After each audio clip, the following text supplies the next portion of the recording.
शांताकारं भुजंगशयनं पद्मनाभं सुरेशं विश्वाधारं गगन सदृशं मेघवर्णं शुभांगं लक्ष्मीकांतं कमलनयनं योगिभिध्यानगम्यं वंदे विष्णु भवभयहरं सर्वलोकैकनाथं। मंगलम भगवान विष्णु मंगलम गरुड़ध्वज मंगलम पुंडरीकाक्ष मंगलाय तनोहरि। ओम नमो भगवते वासुदेवाय। आज का दिन आप सभी के लिए मंगलमय हो। आज मैं कार्तिक मास की कथा का 24वां अध्याय सुनाने वाला हूँ। शास्त्रों के अनुसार कार्तिक माह में प्रतिदिन स्नान करना चाहिए और भगवान विष्णु, माता लक्ष्मी एवं तुलसी माता की पूजा करनी चाहिए। साथ ही कार्तिक मास में भगवान विष्णु की कल्याणकारी कथा का पाठ अथवा श्रवण करना चाहिए। इससे जन्म जन्मांतर के पाप कर्मों का नाश होता है और घर में सुख समृद्धि का वास होता है। तो आइए श्रवण करते हैं कार्तिक मास की कथा का 24वां अध्याय। श्री पराशर जी आगे बोले, एक दिन सायंकाल के समय अरिष्ट नामक एक मदोन्मत्त असुर सबको भयभीत करता हुआ व्रज में आया। इस अरिष्ट असुर की कांति सजल जलधर के समान कृष्ण वर्ण थी। सिंह अत्यंत तीक्ष्ण थे, नेत्र सूर्य के समान तेजस्वी थे और अपनी खुरों की चोट से वह मानव पृथ्वी को फाड़े डालता था। वह दांत पीसता हुआ पुनः पुनः अपनी जीवा से ओठों को चाट रहा था। उसने क्रोधवश अपनी पूंछ उठा रखी थी तथा उसके स्कंद बंधन कठोर थे।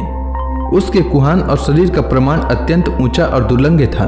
पृष्ठभाग गोबर और मूत्र से लिथड़ा हुआ था तथा वह समस्त गौओं को भयभीत कर रहा था। उसकी ग्रीवा अत्यंत लंबी और मुख वृक्ष के खोखले के समान अति गंभीर था।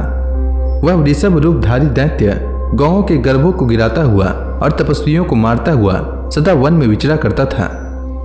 तब उस अति भयानक नेत्रों वाले दैत्य को देखकर गोप और गोपांगनाएं भयभीत होकर कृष्ण कृष्ण पुकारने लगी। उनका शब्द सुनकर श्री केशव ने घोर सिंहनाद किया और ताली बजाई। उसे सुनते ही वह श्री दामोदर की ओर फिरा।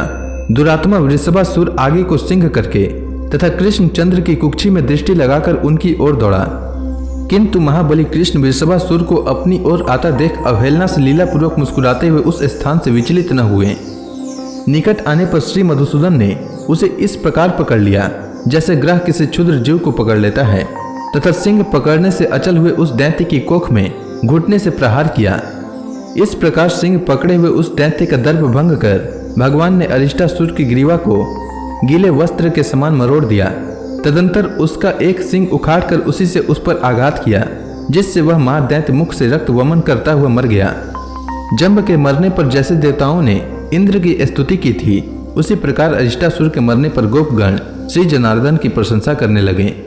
श्री पराशर जी आगे बोले, वृषभ रूपधारी अरिष्टासुर, धेनुक और प्रलंब आदि का वध, गोवर्धन पर्वत का धारण करना, कालिय नाग का दमन, दो विशाल वृक्षों का उखाड़ना, पुतना वध तथा सकट का उलट देना आदि अनेक लीलाएं हो जाने पर एक दिन नारद जी ने कंस को यशोदा और देवकी के गर्भ परिवर्तन से लेकर जैसा जैसा हुआ था वह सब वृत्तांत क्रमशः सुना दिया।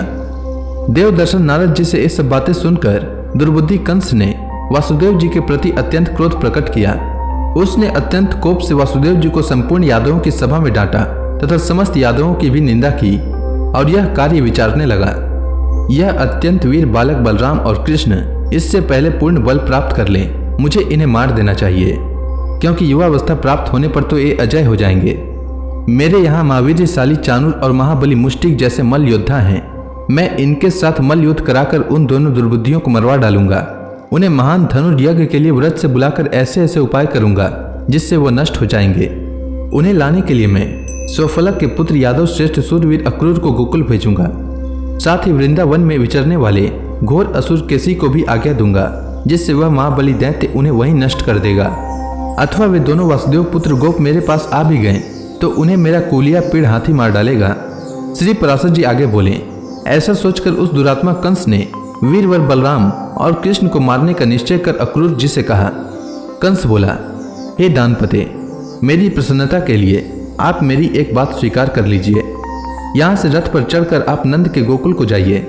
वहाँ वासुदेव के विष्णु अंश से उत्पन्न दो पुत्र हैं। मेरे नाश के लिए उत्पन्न हुए वे दुष्ट बालक वहाँ पोषित हो रहे हैं। मेरे यहाँ चतुर्दशी को धनुष यज्ञ होने वाला है, अतः आप वहाँ जाकर उन्हें मल्ल युद्ध के लिए निमंत्रण कीजिए। मेरे चाणूर और मुष्टिक मल्ल युद्ध में अति कुशल हैं। उन दोनों बालकों के साथ मेरे इन पहलवानों का द्वंद्व युद्ध यहाँ सब लोग देखें। अथवा महावत से प्रेरित हुआ कूलिया पीड़ नामक गजराज उन दोनों दुष्ट वासुदेव पुत्र बालकों को नष्ट कर देगा। इस प्रकार उन्हें मारकर मैं दुर्मति वासुदेव, नंदगोप और इस अपने मंदमती पिता उग्रसेन को भी मार डालूंगा। तदंतर मेरे वध की इच्छा वाले इन समस्त दुष्ट गोपों के संपूर्ण गोधन तथा धन को मैं छीन लूंगा। हे दानपते, आपके अतिरिक्त ये सभी यादव गण मुझसे द्वेष करते हैं, अतः मैं क्रमशः इन सभी को नष्ट करने का प्रयत्न करूंगा। फिर मैं आपके साथ मिलकर इस यादवहीन राज्य को निर्विघ्नता पूर्वक भोगूंगा। अतः हे वीर, मेरी प्रसन्नता के लिए आप शीघ्र ही जाइए। आप गोकुल में पहुंचकर गोपगणों से इस प्रकार कहें, जिससे वे महिष घृत और दधी आदि उपहारों के सहित शीघ्र यहाँ आ जाएं। श्री पराशर जी आगे बोले, हे द्विज, कंस से ऐसी आज्ञा पाकर महाभागवत अक्रूर जी कल मैं शीघ्र ही श्री कृष्ण चंद्र को देखूंगा, यह सोचकर अति प्रसन्न हुए। माधव प्रिय अक्रूर जी राजा कंस से जो आज्ञा कहकर अति सुंदर रथ पर चढ़े और मथुरापुरी से बाहर निकल आए। तो इसी के साथ कार्तिक मास की कथा का 24वां अध्याय पूर्ण हुआ। अब आगे की कथा मैं कल लेकर आऊंगा। तब तक के लिए भगवान हरि का नाम लेते रहें। तो प्रेम से बोली भगवान विष्णु की जय, माता लक्ष्मी की जय, तुलसी माता की जय, श्री कृष्ण भगवान की जय, समस्त देवी देवताओं की जय।